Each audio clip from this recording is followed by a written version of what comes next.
Muy buenas noches.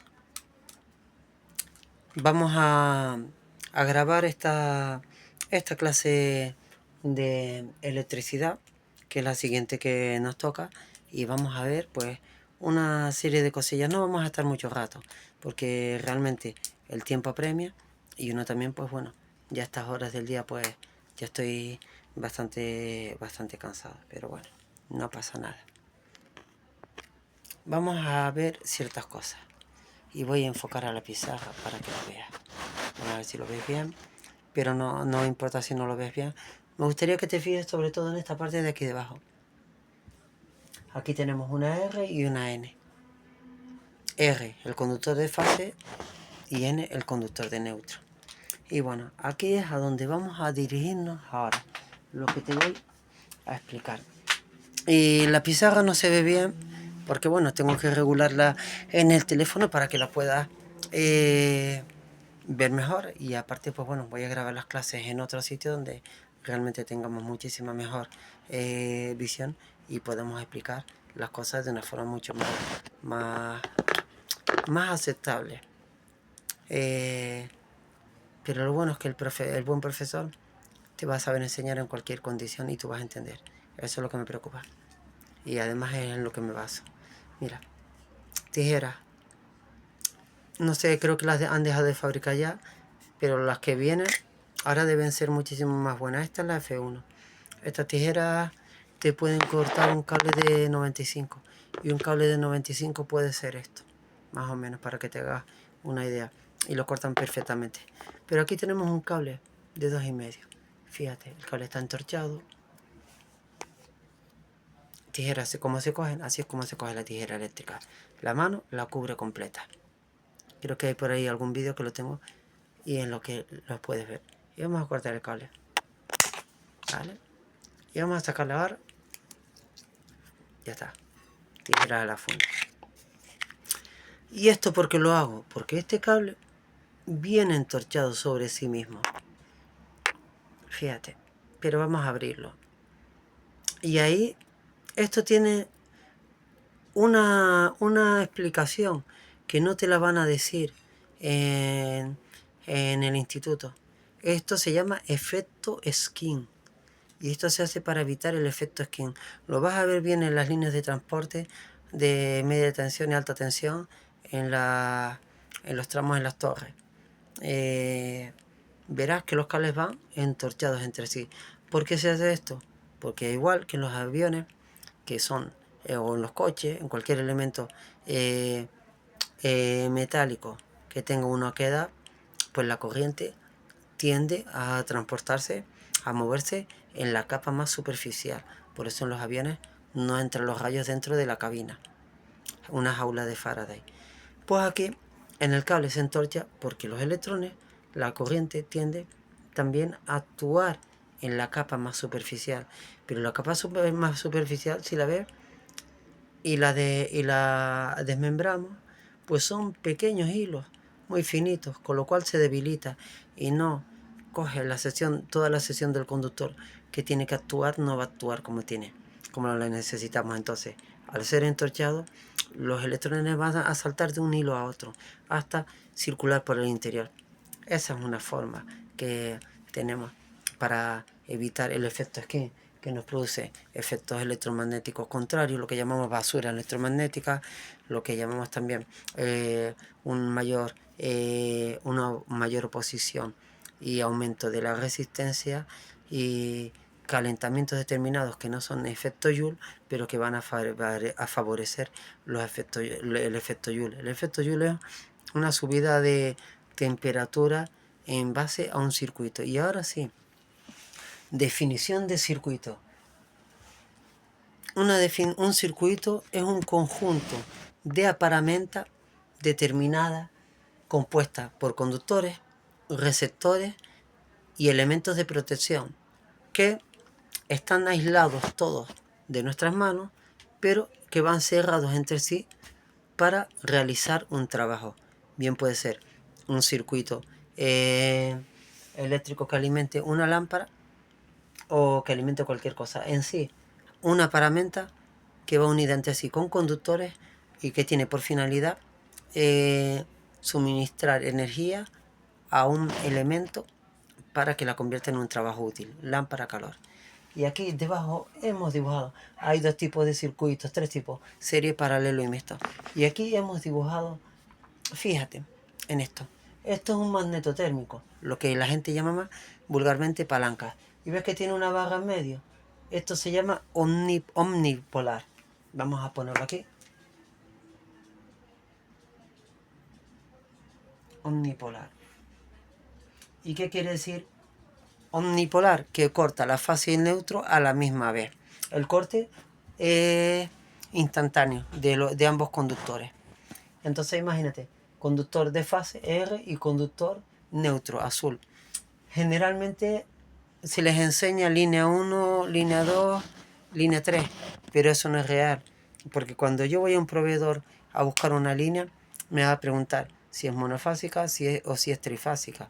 O sea, si es monofásica, los dos conductores, fase y neutro, más la tierra.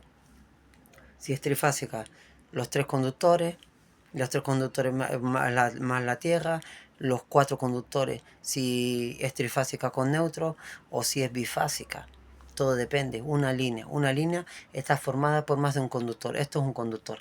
Una línea sería pues dos o más conductores. Entonces ahí yo no lo llamo línea. Las fases tienen un nombre, R, S y T. Marrón, negro y gris, sus colores. Y el neutro, azul. Y después la tierra, que es verde amarilla. Y aquí vamos a ver una cosa interesante. Reglamento de baja tensión, Real Decreto 842/2002 del 2 de agosto. Y en la ITC-BT 19, en el capítulo, nos dice, en el punto 2.3, nos dice que la tierra mínima será de 2,5. Cada comunidad autónoma, en base a las normativas de la Consejería de Industria y normas particulares de la comunidad autónoma, características, idiosincrasias, particularidades, etcétera, etcétera, etcétera, pues se aplicarán unas cosas o no se aplicarán. La tierra mínima que marca el Real Decreto 842/2002 es de 2,5. En el Real Decreto 2413 del año 73, la tierra mínima era de 1,5 y los cables eran de 440 voltios de aislamiento. Esto es un cable HZ, AS, alta seguridad. Lo podemos ver cuando rascamos, porque vamos a ver que queda una marca, no se aprecia aquí, pero queda una marca blanca. Y tiene que llevar una nomenclatura que nos especifica la sección del cable, las características, cuánto aguanta, qué voltaje, la naturaleza de este, cuál es el aislante, si es policloruro de vinilo, HLPC, goma butílica, XLP.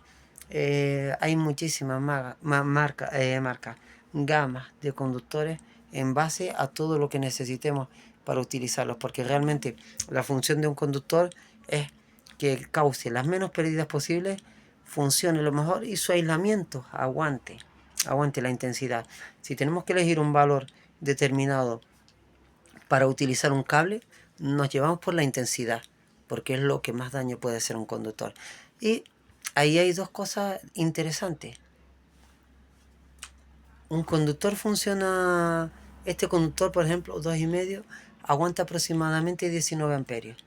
Y yo lo cubro con un magnetotérmico, vamos a ponerlo aquí, con un magnetotérmico de 16 amperios. Vale, líneas de fuerza. Pero me funciona igual en el desierto del Gobi que en Groenlandia. No. Por eso lo que tengo que tener en cuenta es la intensidad. Después hay que tener en cuenta otras cosas, pero sobre todo la intensidad.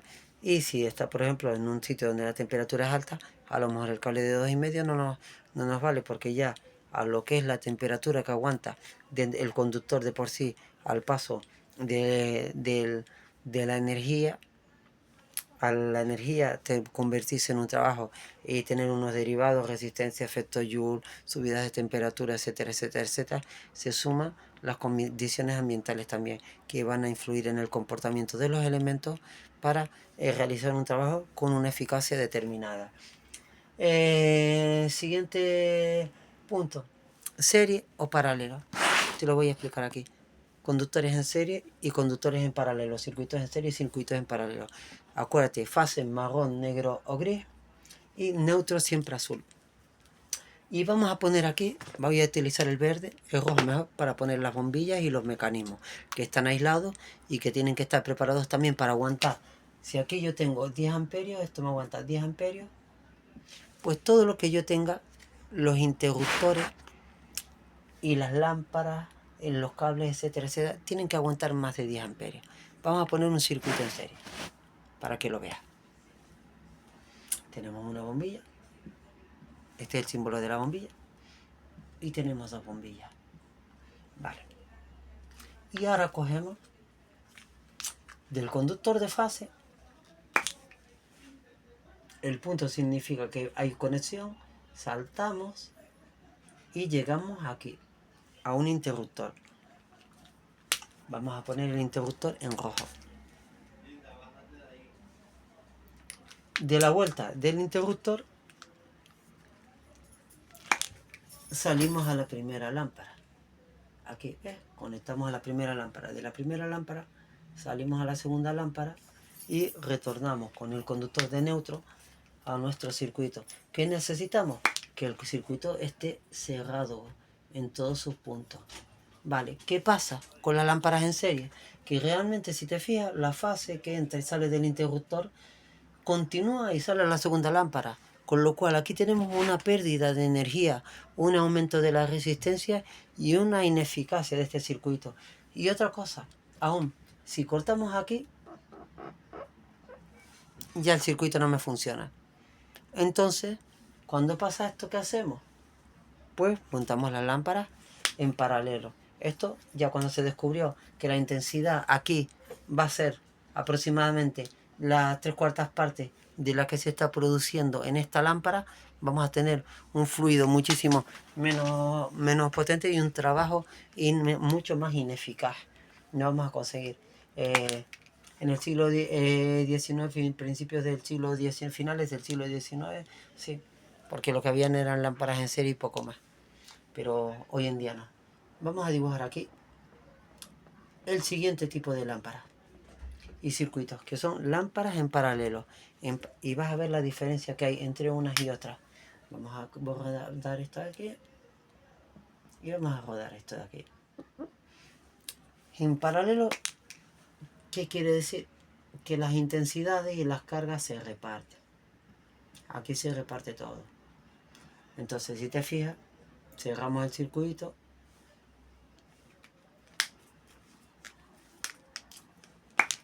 Y aquí también, acuérdate, el punto significa que están conectadas. Y fíjate, cerramos el magnetotérmico. Fluye la corriente. Llega al conductor neutro, cierra por aquí las lámparas. Entonces cerramos el conductor de fase, llegas al interruptor y cierra. Las lámparas funcionan.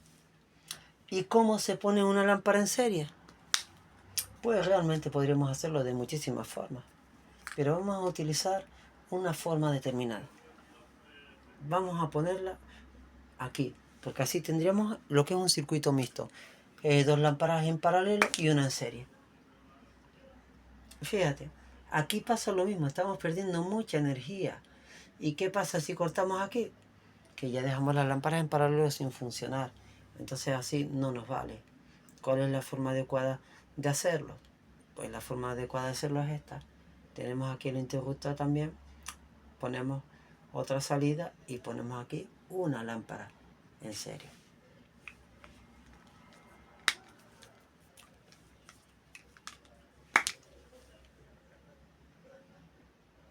Con el circuito.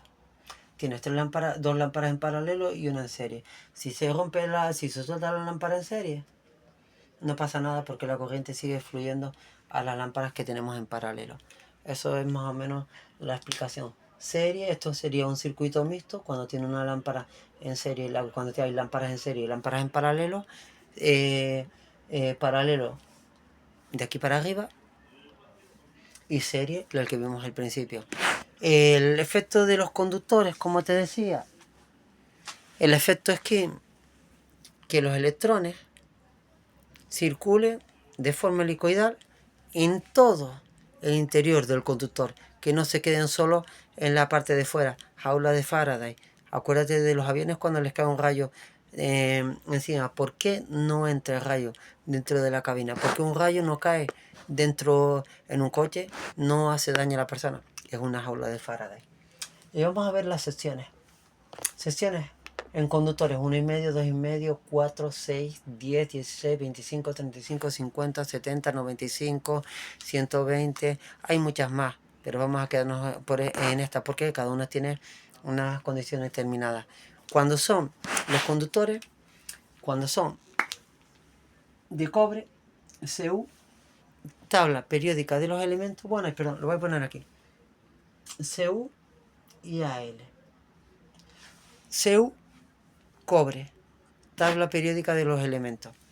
Y AL, aluminio. Aluminio se utiliza para el transporte, líneas de transporte, alguna aleación de magnesio, etcétera, etcétera, etcétera. Y cobre es puro y duro para instalaciones interiores. En el transporte se utiliza aluminio. En transporte solo utilizamos 3 conductores, fase, las 3 fases nada más, y la tierra. Aterrizamos lo que son los postes, las líneas de transporte cada X metros. Hay un reglamento también de alta tensión. Acuérdate, ITC BT 19, Real Decreto 842. La mitad del 8 es el 4 y la mitad del 4 es el 2. Por eso, calcula, acordándote siempre que la mitad del primero es el segundo y la mitad del tercero es la mitad del segundo, perdón, 8. El consiguiente es la mitad del primero y el consiguiente es la mitad del segundo. 842/2002. El anterior reglamento 2413/73 y los cables tenían 440 voltios de aislamiento. Este cable tiene 750 voltios de aislamiento. Lo interesante en una instalación, el cable tiene que aguantar mucho más que el magnetotérmico, porque si esto se me estropea, lo cambio enseguida. Llego 10 minutos, lo voy a buscar y lo cambio. Pero ¿qué pasa si se me quema todo el cable de la casa? O se me queman los tubos de la instalación.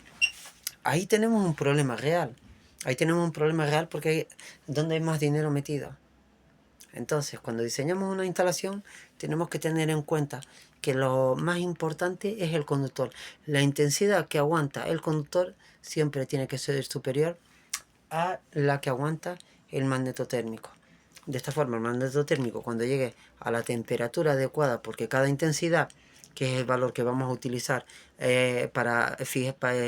como referencia, cable de 2,5 aproximadamente 19 amperios, pero lleva un magnetotérmico de 16 amperios. En la siguiente clase vemos los magnetotérmicos. Y ¿qué nos garantiza esto? Que cuando salte magnetotérmico el cable no se me va a dañar. Entonces, pues bueno, condiciones determinadas en un circuito para que funcione bien, que lo que entre 230 voltios sea igual a lo que sale justo también en el momento, en el tiempo eléctrico adecuado, en el momento eléctrico. Acuérdate de eso, que lo vimos la otra vez, momento eléctrico. Y lo que entra tiene que ser igual, porque tiene que haber un equilibrio entre la fase y el neutro. Que lo vamos a ver cuando veamos lo que es. Ay, pero lo vamos a poner aquí para que lo vean. Un comportamiento, vamos a decir aquí, determinado de las ondas senoidales. Y ahí vamos a ver cómo tiene que haber un equilibrio perfecto, matemático, algorítmico, vectorial y muchísimas más cosas. Y por hoy, pues bueno, no te voy a enseñar más nada. Acuérdate del efecto Esqueo, que es para evitar los calentamientos, las resistencias extras independientes de las que se puedan generar en el circuito derivadas de los mecanismos y los elementos que tengamos para obtener un trabajo, y la basura electromagnética, los calentamientos frecuentes por efectos electromagnéticos determinados. Ten en cuenta que un circuito eléctrico, una corriente eléctrica genera un campo magnético, y un campo magnético genera una corriente eléctrica. Las dos van cogidas de la mano, pero en telecomunicaciones aprovechamos el campo magnético y en electricidad cogemos, pues evidentemente, el campo eléctrico. También las podemos utilizar las dos, porque ya a día de hoy podemos hacer muchísimas cosas con todo. No es el momento de verlo, pero sí lo vamos a ver. También vamos a empezar con esto, luminotecnia. Te voy a enseñar luminotecnia porque creo que es muy interesante. Tengo muchísimos libros de cuando estudié y vamos, es el mejor tesoro que uno pueda tener. Los libros nos enseñan mucho. Y un consejo, estudia, aprovecha, fórmate, sé un gran profesional. Estos vídeos también van para todo el mundo porque yo no excluyo a nadie, pero sobre todo para los chicos, mis compañeros y los chicos que vienen del continente, de África continente, que vienen a estudiar, que tengan un buen nivel y que aprendan muchísimas cosas, porque yo personalmente veo muchas carencias aquí a la hora de enseñar. Creo que el nivel es muy flojo, la formación profesional que se da en electricidad no tiene un nivel adecuado y lo que se enseña realmente es muy por encima. Hay profesores muy buenos, compañeros a los que quiero muchísimo que siguen en activo. Delio, te mando un saludo. ¿Quieres agua toma aire? En Facebook, un gran profesional. Y hay otros profesores que no lidio con ellos porque no me gusta su forma de enseñar, porque para enseñar hay que tener vocación. Sin embargo, a mí me han jubilado, pero esto no quiere decir que vaya a dejar de ejercer. Se es profesor toda la vida y se es profesor hasta que se nos acabe la vida. Lo tengo clarísimo. Entonces, pues bueno, aprende, fórmate, estudia. Te voy a enseñar cálculos como te dije, te voy a enseñar muchísimas cosas. Acuérdate del efecto Skin para que sepas por qué van entorchados los cables. Y acuérdate de preguntar todas tus dudas que te las explicaré.